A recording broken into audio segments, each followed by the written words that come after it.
કચ્છના ભચાઉ તાલુકાના છાળવારા ગામેથી મોટી આગની ઘટના સામે આવી છે। સોલાર કંપનીમાં આગ ભીષણ લાગી હતી, જેના પગલે વિસ્તારમાં અફરાતફરી મચી છે। કચ્છ જિલ્લાના ભચાઉ તાલુકાના છાળવારા ગામે આવેલી કૌશલ ગ્રીન એનર્જી કંપનીમાં અચાનક ભીષણ આગ લાગી હતી।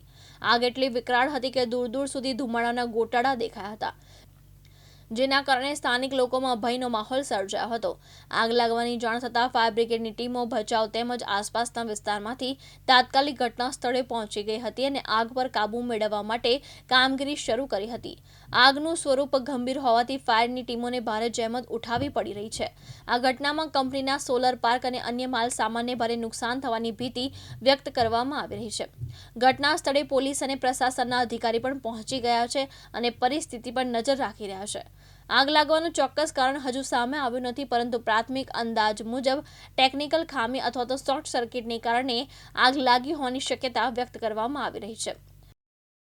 દીપક આહિર, દિવ્યાંગ ન્યૂઝ, ભચાઉ, કચ્છ।